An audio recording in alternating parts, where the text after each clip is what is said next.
दोस्तों नमस्ते, मैं धीरज पांडे स्वागत करता हूं अपने YouTube channel India import export में। तो आज मैं आपके लिए बहुत ही अच्छा इंफॉर्मेशन लेके आया हूं कि कस्टम हाउस एजेंट कैसे बने। बहुत सारे दोस्तों का ये सवाल होता है, बहुत सारे मेरे मित्र हैं या बहुत सारे मेरे क्लाइंट हैं कि जो कहते हैं कि सर मैं अपने बच्चे का करियर देखना चाहता हूं इसमें, या बहुत सारे मेरे मित्र हैं जो कहते हैं कि हाँ मैं भी इसमें करियर बनाना चाहता हूं। तो आपके लिए एक बहुत ही सुनहरा मौका है। और ये जो कस्टम हाउस एजेंट का है जो बहुत ही लिक्रेटिव करियर बेस है, ये करियर ऑप्शन है, तो इसमें आप अपना करियर देख सकते हैं। क्योंकि देखिए एक्सपोर्ट इंपोर्ट एक अपने देश में जो है कि अभी युवाओं तक पहुंचा नहीं है। जिस हिसाब से अदर कंट्री जैसे चाइना जैसे कंट्री है उसमें 99% लोग लगे हुए हैं, और जितना चाइना एक्सपोर्ट करता है हम लोग उसका 10% भी एक्सपोर्ट नहीं करते हैं। तो जब तक अपने युवाओं को पता नहीं चलेगा तब तक ये चीज आगे तक नहीं बढ़ेगा। तो मैं इसी वजह से इसका इंफॉर्मेशन लेके आया हूं और मैं अपने यहां इनवाइट किया हूं लोकेश सर। लोकेश सर बताएंगे इसके बारे में कि ये क्या है और इसमें कैसे आप करियर बना सकते हैं। तो आइए हम लोकेश सर से जानते हैं कि हाँ इसमें सर एक बार आइए। तो सर ये लोकेश सर हैं। लोकेश सर मतलब कई सालों से कस्टम हाउस एजेंट के लिए बच्चों को तैयार कर रहे हैं। इनके जो रिजल्ट्स हैं मैंने देखा है कि 60% से एवब रहता है। तो आइए हम जानते हैं कि हाँ सर, जैसे कि आप बताइए जो युवा हैं जो जानना चाहते हो, बनना तो चाहते हैं कस्टम हाउस एजेंट, लेकिन लैक ऑफ नॉलेज की वजह से या बहुत सारी इंफॉर्मेशन को नहीं मिल पाती है जिसके कारण वो नहीं कर पाते हैं। तो पहले मैं तो ये कहना चाहूंगा कि पहले आप ये बताइए कि युवाओं को इंफॉर्मेशन कहां से मिलेगा, कि कस्टम का फॉर्म कहां से निकलता है और जो भी उसकी तैयारियां होती है। तो पहले आप ये बताइए कैसे पता चलेगा कि हाँ ये कस्टम हाउस एजेंट के लिए फॉर्म निकला है। देखिए धीरज जी, इसमें जो है एग्जाम के फॉर्म सीबीआईसी रिलीज करता है। सीबीआईसी है ना, central board of indirect taxes and customs जी। तो सीबीआईसी की वेबसाइट पे आपको ये मिल जाएगा, हमने ये खोला हुआ है सीबीएलआर एग्जामिनेशन एक टैब है।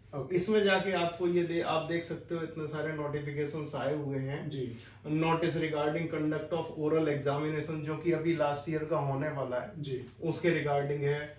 इसके बाद आपका देखिए notice regarding custom broker examination 2020 आया हुआ है जी। तो इसी तरह से जब नेक्स्ट एग्जाम आने वाला होगा यहाँ अपडेट हो जाएगा। ये आप लोग वेबसाइट देख सकते हैं cbic.gov.in। यहाँ पे सबसे पहले इंफॉर्मेशन आएगा और उसके बाद मैं आपको बता दूं अभी और भी हम आपको चीजें दिखाएंगे। सर का भी वेबसाइट है, वहां पे सर वो अपडेट करते हैं। तो और जैसे ये देखिए ये है 2020, तो हम इसको एक बार देख लेंगे खोल के। एक सेकंड।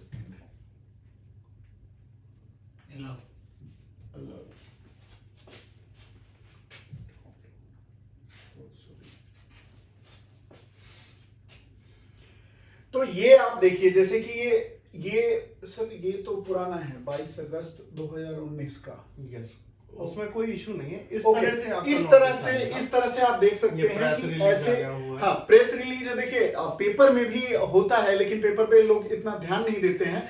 तो ये जो है इस तरह से आप देख सकते हैं। और अगर आप ऐसे नहीं भी देखें तो मैं आपको एक चीज और बता देता हूं, सर का भी वेबसाइट है कि जिस दिन लॉन्च होगा, जिस दिन ये फॉर्म निकलेगा उसी दिन सर आपको अपने वेबसाइट पे भी दिखाएंगे।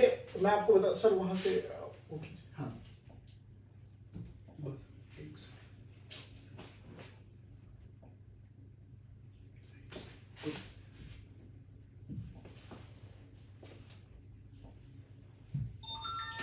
तो ये सर का वेबसाइट है। सर एक बार अपना वेबसाइट खोलिए।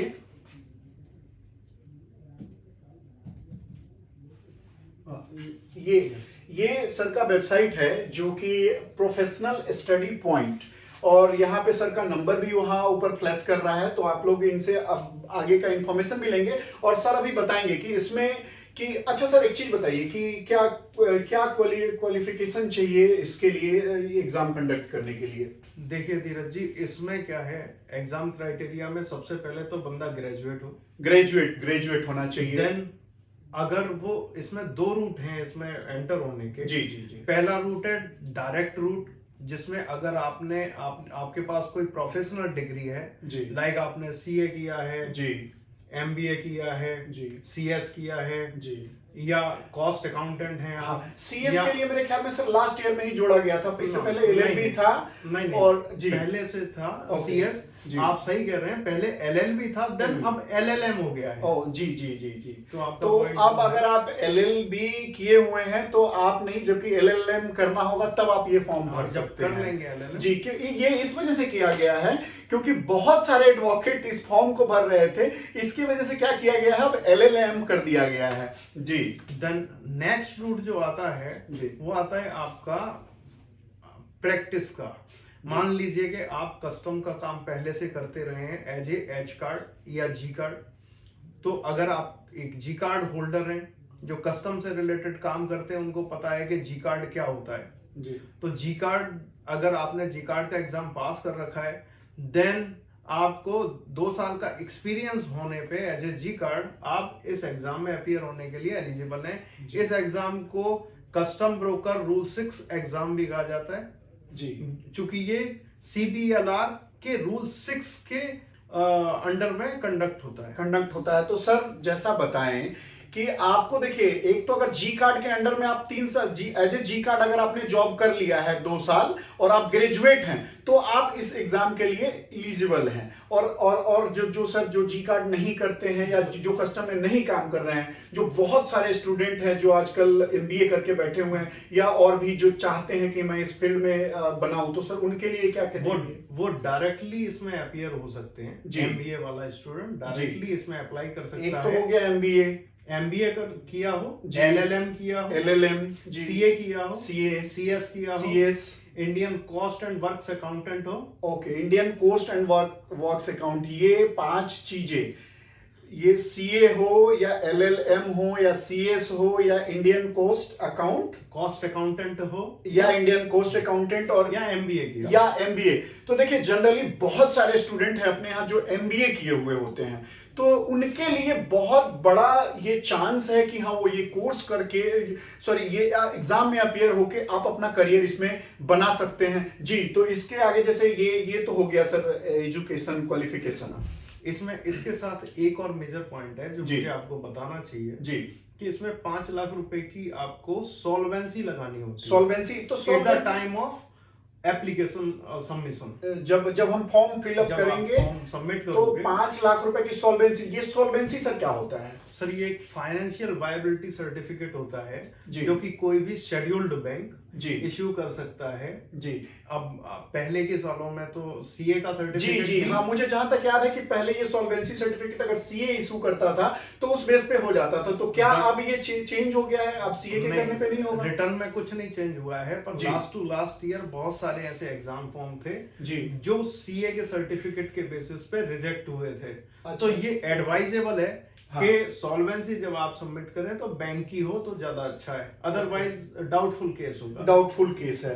ओके, तो देखिए ये सॉल्वेंसी का जो है, बैंक आपका पैसा होल्ड करेगा और बैंक आपका पैसा क्या बैंक में आपको अपना पैसा डिपॉजिट करना है। जी जी जी बैलेंस के बेसिस पे बैंक एक सर्टिफिकेट इशू कर देगा जी कि आपकी फाइनेंशियल वायबिलिटी है, मतलब you 5 are lakh solvent for हाँ 5 लाख रुपीज। जी देन आफ्टर आप अपना विड्रॉ कर लीजिए, कुछ भी कीजिए, उसमें FD करवाने की जरूरत नहीं है। ओके, तो ये बहुत ही अच्छी जानकारी है सर। जहां तक कि मुझे ये पता था कि बैलेंस मेंटेन रखना होता है एग्जामिनेशन तक, तो ये आपको अब समझ में आ गया कि आपको बस 5 लाख रुपए अपने अकाउंट में डालना है, बैंक आपका सॉल्वेंसी सर्टिफिकेट इशू करेगा, उसके बाद आप वो पैसा निकाल के अपना यूज कर सकते हैं।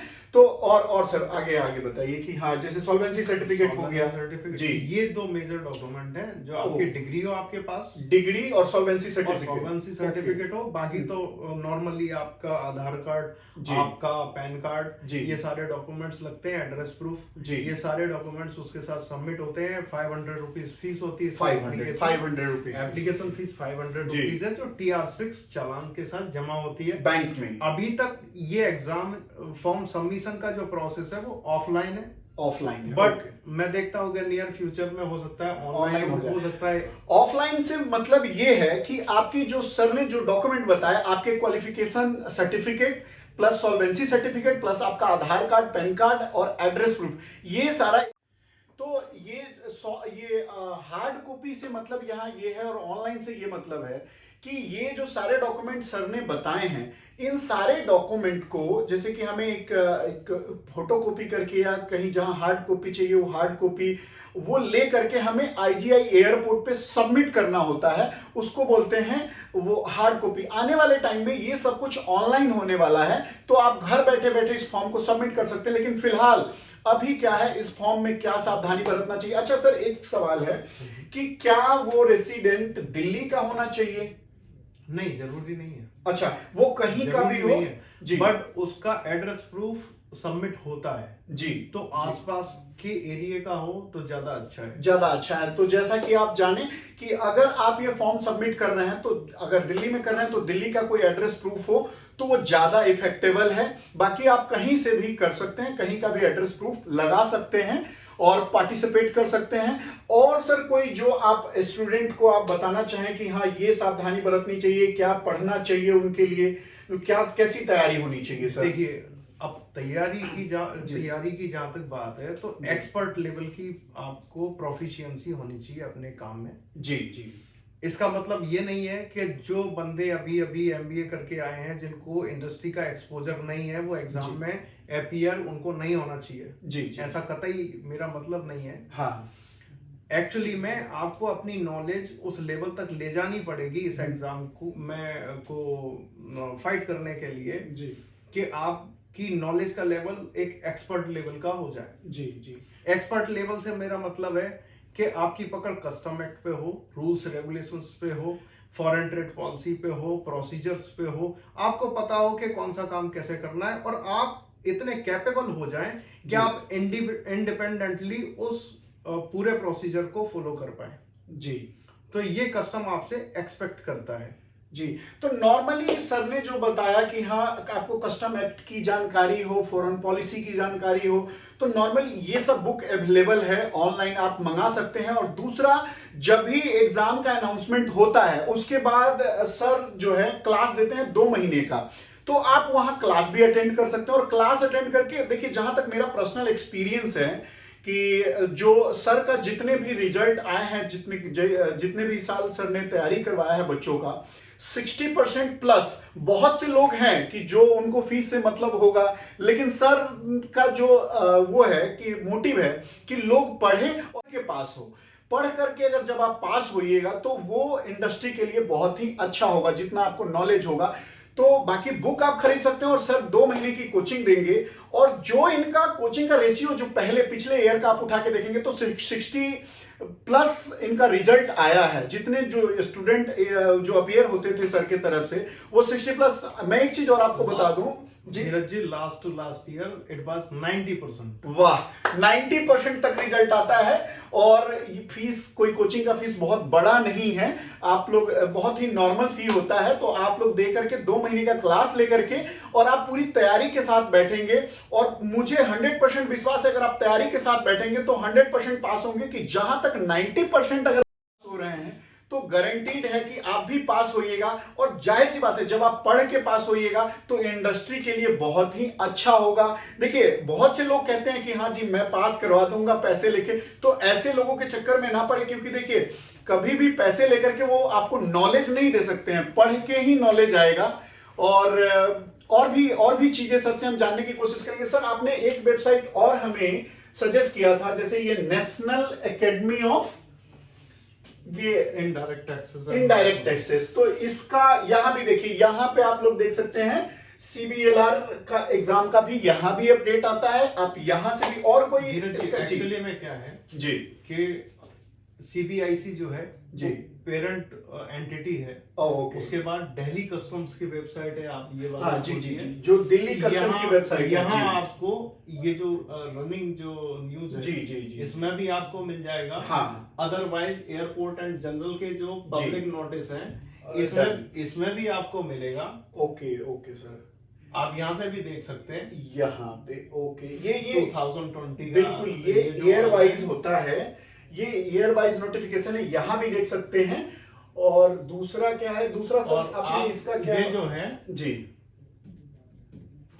ये आपकी संस्था है जी, नासिन, इसको शॉर्ट फॉर्म में कहते हैं Nashik. Indian academy of customs indirect taxes and narcotics. Okay ये आपका एग्जाम कंडक्ट करवाते हैं। ओके, मतलब मेन इनका रोल है कि ये लोग एग्जाम अरेंज करके ये लोग एग्जाम कंडक्ट करवाते हैं।